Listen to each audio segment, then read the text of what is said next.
I, for the last 2 weeks, had the joy of basically having a blast from the past reimagined in my garage, and we're going to talk about it today.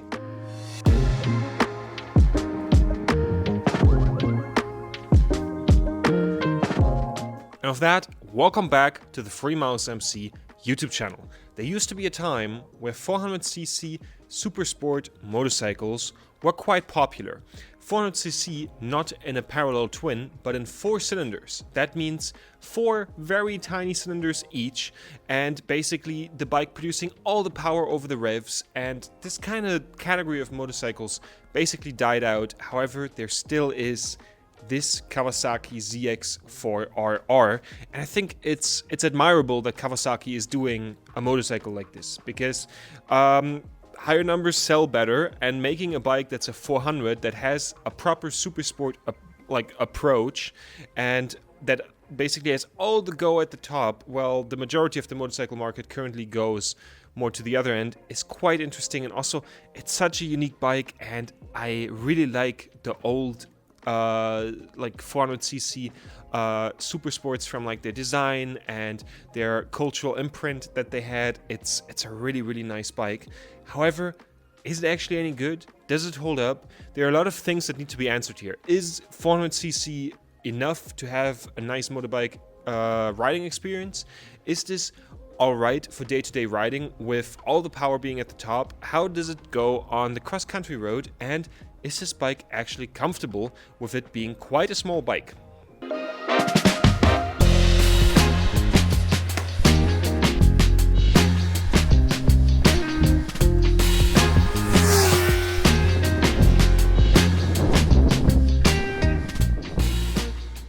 Let's start with the seating position. The seating position is with the seat height of 800 millimeters. More for smaller people, most definitely. However, the bike is designed in a way that basically there is more and more room for the taller you are for your legs to go. And it's a Supersport, but it feels very comfortable. I used this bike as a daily rider for the time that I had it, and I had 0 issues with this bike. However, I'm now quite a tall guy. At 1.95 m, some issues come, but those are smaller things. Like, for example, if I put the handlebars all the way over here, they stop on my knee. And if that handle happens in, like, I don't know, maneuvering around and having the foot on the foot pegs, you can't put your foot down and then maybe lay down the bike. It luckily didn't happen to me, but it's still important to know. And when riding the bike, I had to kind of make it work, because when you're then like going quick through the turns, you feel that I'm quite tall for this bike. However, there also must be cool bikes for smaller people, because there's not the average sized person, so there can't be the average sized person's motorbike. The bike is powered by quite an engineering marvel. The 399cc engine that is in this motorbike, while other companies stop producing 4-cylinder engines because they have trouble meeting Euro 5 emission standards with these engines, Kawasaki is making a 400cc engine around this platform. This bike produces 77 horsepower at 14,500 RPM, or 80 horsepower with a ram air system, which this bike also has. And then at the same time you have 39 Newton meters of torque that come in also really high at 13,000 RPM. So basically, from the real world application, you have all the go at the top and 0 at the bottom, which can be a bit wild when driving the bike, because you basically have to make sure that you're always close to 8,000 RPM, because then the bike starts moving and it really gets going 10 to 12,000 RPM. So it's a complete opposite driving experience of many other engines. However, the driving character of this is incredibly fun, because you have to drive this bike smart. You always have to drive it in the high RPM when you're on the cross-country road, and it really encourages you to really drive fast. And it is so fun in that way, and also you can actually drive it fast. Like a 600cc Supersport, you kind of have to hold yourself back. With a 1000cc Supersport, you super have to hold yourself back. This is a bike you can actually use from the way that the engine feels. And we're later going to get a bit into the technology extras that it has, but it also has a Quickshifter. And the Quickshifter goes up and down, and the feeling with The Quickshifter is just so nice, and also like some things how the engine handles. For example, the engine brake, also in day-to-day riding, when you like shift down from like 50 kilometers on and then you shift into first gear with the Quickshifter and you hear the engine rev up and then the engine brake. It's such a satisfying feeling.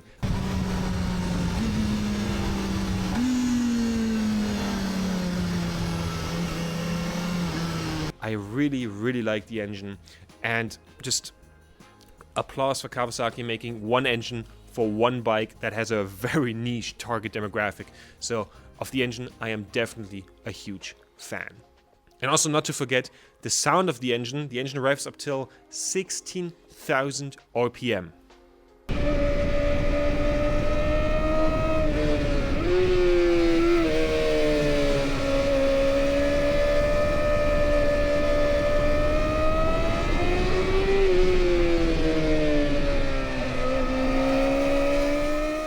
Let's talk about the suspension that the bike comes with, and here it gets really interesting because suspension is usually the part where motorbike manufacturers cheap out on, and this is here the complete opposite.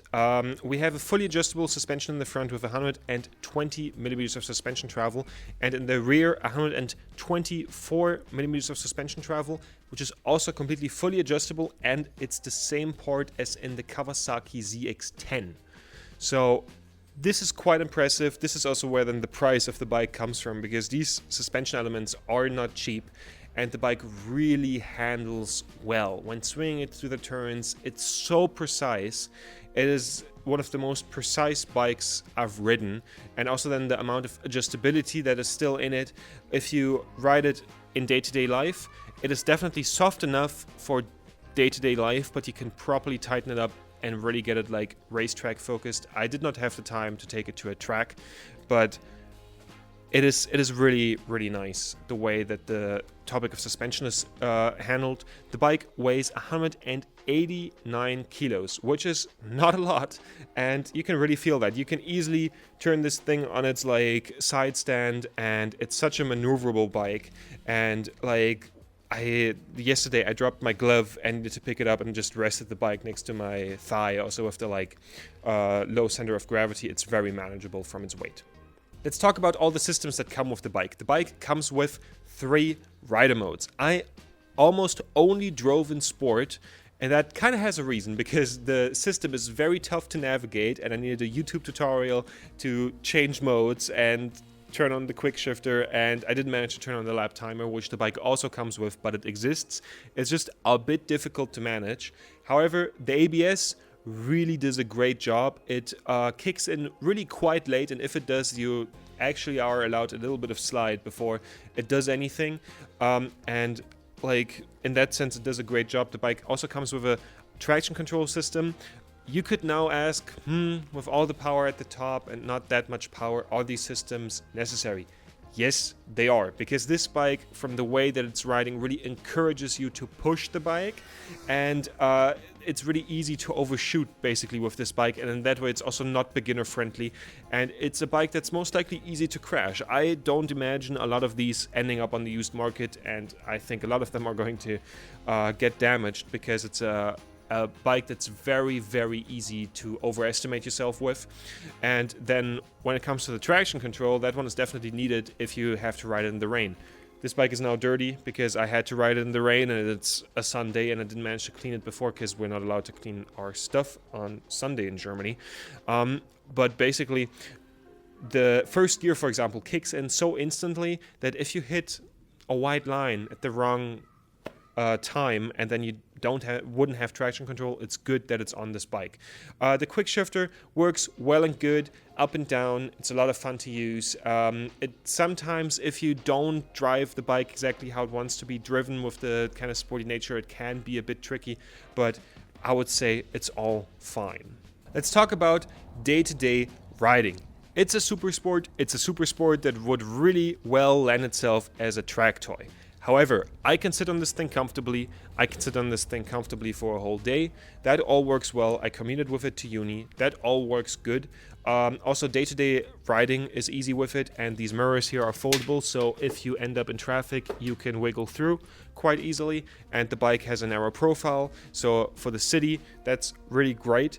However, it can be a bit frustrating in day-to-day life, because you always want to go, and after some time, you're used to always being at the right point in the rev range to drive the bike, which is a bit tricky, but you get a hang of it. But then as soon as a car like moves in front of you and you can't overtake it and you're forced to drive like 30, 40 for a bit, then this is a bike that is then especially frustrating. And it takes some time to getting used to riding the bike in this way. Also, when being on the cross-country road and you come across a car you want to overtake, it's not drop a gear and disappear, it's drop the whole stack and then you go, because you always need to basically be in the right gear for this bike to have any go. How does it then handle the cross-country road? It is really, really fun, because this is a motorcycle that you can actually use, and you can rev it out, have the really high screaming engine, and actually use that. And like with a 1000, you would never get there, because it is something that you wouldn't want for staying alive, and also your license wouldn't like. And here you can actually use the bike mostly without losing your license, and it is so fun in that way. However, it eggs you on and it wants you to push the bike, and in that way it's a bike that is very easily underestimated. It's not a beginner bike, and like you quickly end up going into a turn and then you realize, oh, I'm going quite quick. And then when it comes to braking, all the weight is on the front, typical for a Supersport, and then sometimes I had a few moments where the rear started sliding on the bike. However, it is so fun to drive, and in that way it is, I think, one of the best like cross-country road experiences you can have. Let's also talk a bit about the looks of the bike. The looks of the bike are a bit more understatement. The bike looks less than it actually is. When the bike gets going, you can hear the sound of it. Everyone's like, oh, what is this thing? But if it's parked on the side of the road, it looks like a 400, even though it has some styling cues of the bigger Kawasaki's, but it takes someone who knows bikes to notice what this is. And combined with the small size of the bike itself, it has more of a cute appearance. But I think that can be nice. Like, it's nice that it's like a small, cute bike, and you know, like, it has all the go. And like, I was quite happy riding around on this. So what is now my verdict on the Kawasaki ZX4RR? I really have to admit, this is something really unique. This is basically a complete unique driving experience, and really often when I make review videos on motorbikes, the bikes are pretty similar and you just compare the details, and it's 270-degree parallel twins, 3 cylinders. This is what's on the market right now, and this is a completely unique driving experience that basically no other bike can give, and in that way I think it's really cool.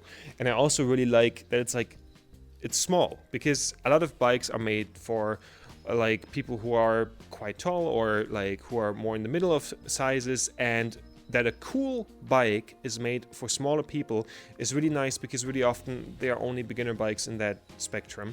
The bike is still rideable for someone who's taller, like myself, but I think the cutoff is kind of at 1.85 m. Then you kind of start feeling weird, but it still works. That's something that comes in for me into my consideration with the bike being 10,170 euros in my country, that it's quite a little bike for me to sit on. But overall, really cool bike and really unique experience, and that also that Kawasaki committed to actually doing this with it not being like marketing friendly, because higher numbers sell better. The thought of, oh yeah, let me get a less powerful bike because it's a sensible thing to do and it's what I can actually use, is not what people usually have. I made a video when the bike arrived and there were comments underneath it, oh yeah, the ZX6 is not that much more expensive. And it's like, yeah dude, but like sometimes less is more. This is kind of the point of the bike. And in that way, really like it. Quite a cool machine. Definitely leave your opinion on it in the comments, and see you guys in the next video.